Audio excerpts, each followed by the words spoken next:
അയ്യോ പൊള്ളിയോ? പോലീസുകാർ ഒരുപാട് തല്ലിയല്ലേ?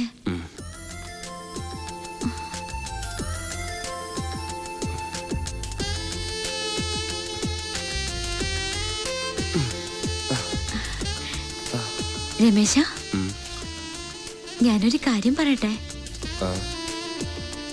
ആണുങ്ങളെ ഒന്നും വിശ്വസിക്കാൻ കൊള്ളില്ലെന്നായിരുന്നു എന്റെ വിചാരം. പക്ഷെ ഇപ്പോ തന്നെ ഇത്ര അടുത്ത് പരിചയപ്പെട്ടപ്പോ I think you are a gentleman.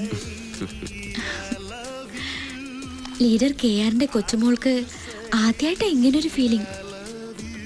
മനസ്സിന്റെ പിടി വിട്ടുപോകുമെന്നൊരു തോന്നൽ. അതുകൊണ്ട് ഞാനൊരു കാര്യം തീരുമാനിച്ചു. തന്നെ ഇനി ഇവിടെ ഇങ്ങനെ നിർത്തിയാൽ ശരിയാവില്ല. ഞാൻ പറഞ്ഞില്ലേ, എന്റെ അമ്മയെ ഓർത്തിട്ടാ. ഇല്ലെങ്കിൽ ഞാൻ എപ്പോഴേ ഈ നാട് വിട്ടേനെ. പേടിച്ചു പോയോ? ഞാൻ ചുമ്മാ പറഞ്ഞതാ. രമേശൻ എങ്ങോട്ടും പോണ്ട. സത്യം പറഞ്ഞ തന്നെ കാണാതിരിക്കാൻ പറ്റാത്ത അവസ്ഥയിലാ ഞാൻ. താൻ എന്നും എന്നോടൊപ്പം ഉണ്ടാവണമെന്നൊരു തോന്നൽ.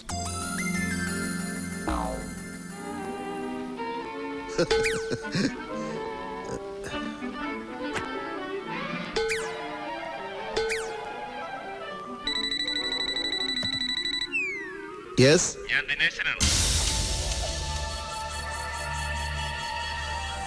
ഏത് CBI? എവിടത്തെ CBI? എടോ, CBIയും സേതുരാമയ്യരും ഒക്കെ സിനിമയിൽ നടക്കും. കമ്മീഷണർ കർത്തായെ പോലുള്ള ഇന്റലിജന്റ് ഓഫീസേഴ്സ് കേരള പോലീസിൽ ഉള്ളിടത്തോളം കാലം ഈ കേസിൽ ഒരു വിദേശ ശക്തിയും ഇടപെടേണ്ട ആവശ്യമില്ല. അണ്ടർസ്റ്റാൻഡ്? സർ, പുതിയ ഹോം മിനിസ്റ്റർ വന്നിരിക്കുന്നു. ഇങ്ങോട്ട് വന്നിരിക്കുന്നു? സത്യപ്രതിജ്ഞയ്ക്ക് മുമ്പ് നടേശൻ മിനിസ്റ്ററുടെ കൊലപാതകയെ കണ്ടുപിടിക്കാമെന്ന് ഏറ്റെടുത്തതാ.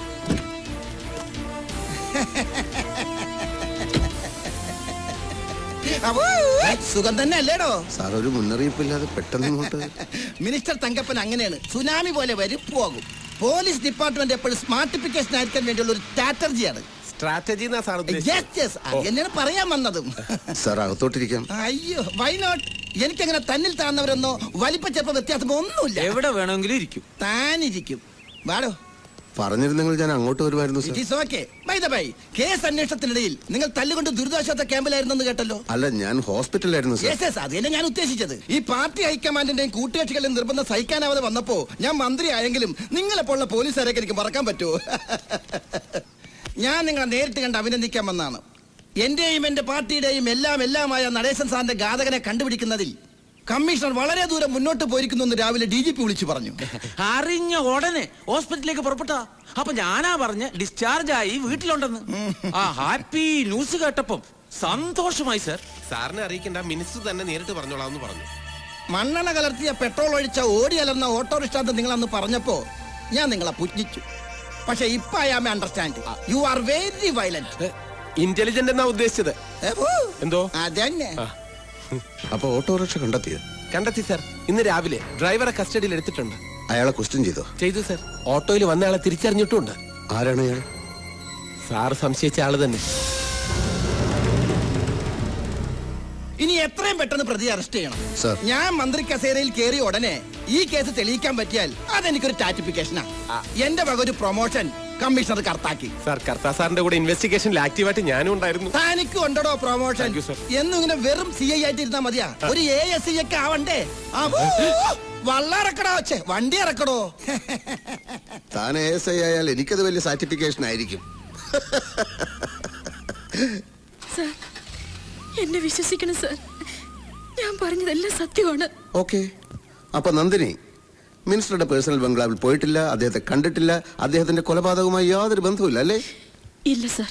വിഘ്നേഷ് ഭാർഗവ, അയാളെങ്ങ് കൊണ്ടുവരും.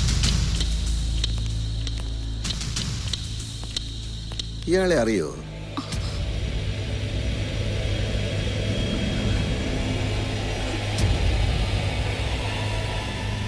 താൻ ഇവരെ അറിയോ? അറിയും സാറേ. എങ്ങനെ അറിയും? ഞങ്ങളും പത്രങ്ങളും ടിവികളും ഒക്കെ കാണുന്നവർ തന്നെ. നടേശ സാറിനെതിരെ കേസ് കൊടുത്തത് ഇവര് തന്നെയല്ലേ? അന്ന് തന്റെ ഓട്ടോയിൽ അവിടെ വന്നിറങ്ങിയത് ഇവര് തന്നെയാണെന്ന് ഉറപ്പാണോ? തന്നെ സാർ, ഞാൻ എന്റെ കണ്ണുകൾ കൊണ്ട് കണ്ടു തന്നെ. ഇവര് തന്നെ. എന്നാ താൻ പോയിക്കോ. നന്ദിനി ഇപ്പോഴെന്ത് പറയുന്നു? മര്യാദയ്ക്ക് സത്യം പറഞ്ഞില്ലെങ്കിൽ ഈ ദുർഗയെ കൊണ്ട് ഇടിപ്പിക്കും. ഇത് 98 കിലോ തൂക്കോളം. വെറുതെ 98 വിടടോ. അവർ അബദ്ധത്തിൽ ഒരു കള്ളം പറഞ്ഞു പോയി. മനുഷ്യൻ എല്ലാ സമയത്തും സത്യം പറയാൻ പറ്റുമോ? അല്ലേ നന്ദിനി? മിനിസ്റ്റർക്കെതിരെ കൊടുത്ത അപകീർത്തി കേസിന്റെ പരാജയം, കോളേജിൽ വെച്ചുള്ള മിനിസ്റ്ററുടെ ആക്ഷേപ പ്രസംഗം, മകനെ കയ്യിൽ കിട്ടിയാൽ കൊന്നുകളയുമോ എന്നുള്ള ഭയം, ഇങ്ങനെയുള്ളൊരു മാനസികാവസ്ഥയിൽ ഏതൊരാളും കൊലപാതകയായി പോകാം. ദാറ്റ് ഈസ് ക്വൈറ്റ് നാച്ചുറൽ, അല്ലേ നന്ദിനി?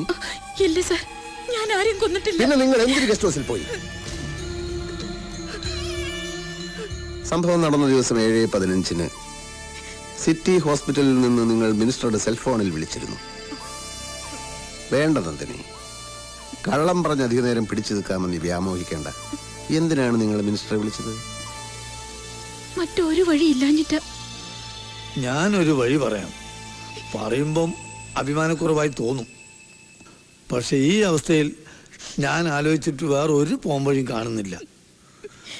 അറിഞ്ഞ വിവരം വെച്ച് നോക്കുമ്പം രമേശ് ഇപ്പൊ പോലീസിന്റെ കയ്യിലാണെന്ന് ഉറപ്പാ. അവന്മാരെന്തേലും കടുങ്കൈ ചെയ്യുന്നതിന് മുമ്പ് നമ്മൾ എന്തെങ്കിലും ചെയ്തേ പറ്റൂ. നിങ്ങൾ രണ്ടും കൽപ്പിച്ച ആ നടേശ മന്ദിരം ഒന്ന് വിളിക്കി. ഇനി ഒന്നും ആലോചിക്കാനില്ല. എന്ത് വില കൊടുത്തു രമേശിനെ രക്ഷിച്ചേ പറ്റൂ. അത് അങ്ങോട്ട് വിചാരിച്ചാലേ നടക്കൂ. നിങ്ങളൊന്ന് വിളിക്കി.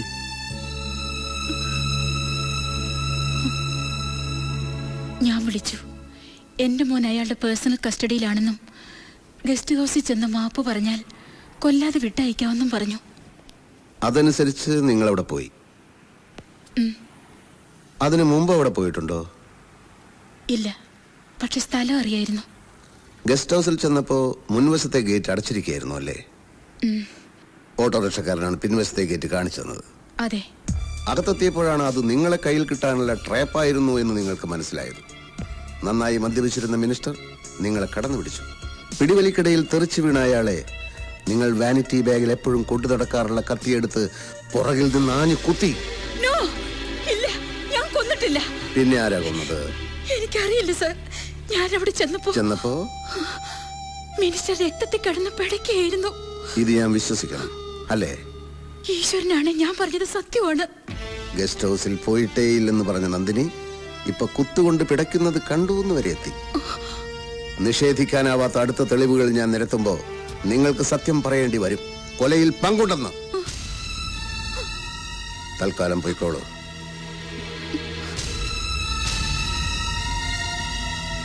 ഇവര് പഠിച്ച കള്ളിയാണ് സാർ. സാറ് പെർമിറ്റ് ചെയ്താൽ കൊന്നത് ഇവര് തന്നെയാണെന്നും കൊല്ലാൻ ഉപയോഗിച്ച ആയുധം എവിടെയാണ് ഒളിപ്പിച്ചു വെച്ചിരിക്കുന്നതെന്നും തത്ത പറയുന്ന പോലെ ഞാൻ പറയിപ്പിക്കാം. ഇവരെ അറസ്റ്റ് ചെയ്യണം സാർ. ഒരാളെ മാത്രം അറസ്റ്റ് ചെയ്താൽ ഈ കേസിന്റെ ഗതി തന്നെ മാറിപ്പോയെന്നിരിക്കും. എന്ന് വെച്ചാൽ എന്റെ പൊന്നു സാറേ, ഇവരെ അറസ്റ്റ് ചെയ്ത് ഒരു പത്രസമ്മേളനം നടത്തി ഒന്ന് ഷൈൻ ചെയ്യാമെന്ന് കരുതിയതാ. കക്ഷത്തിലിരിക്കുന്ന പ്രതിയെക്കാളും ഉത്തരത്തിലിരിക്കുന്ന സാക്ഷിയെ തപ്പാനാണ് നമ്മുടെ കമ്മീഷണർക്ക് താല്പര്യം. അതെങ്ങനെ? പെണ്ണുങ്ങളെന്ന് പറഞ്ഞ അപ്പ സെന്റിമെന്റ്സ് അല്ലേ?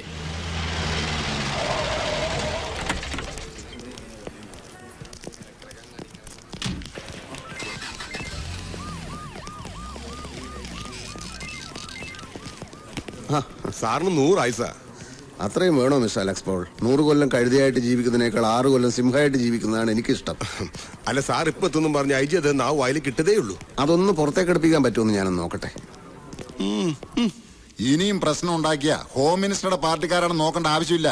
വെച്ച് താങ്ങിയരെ എന്ന് പറഞ്ഞ പൊതുമുതൽ നശിപ്പിക്കുന്നവർ വെറുതെ വിടാൻ പറ്റുമോ? താൻ തന്റെ ഡ്യൂട്ടി ഇടൂ. താൻ രക്ഷപ്പെട്ടിടൂ. നടേശൻ മിനിസ്റ്ററുടെ മർഡർ കേസിൽ നിന്ന് തന്നെ ഒഴിവാക്കി ചാർജ് പുതിയൊരാളെ ഏൽപ്പിക്കാൻ ആ ഉത്തരവ്.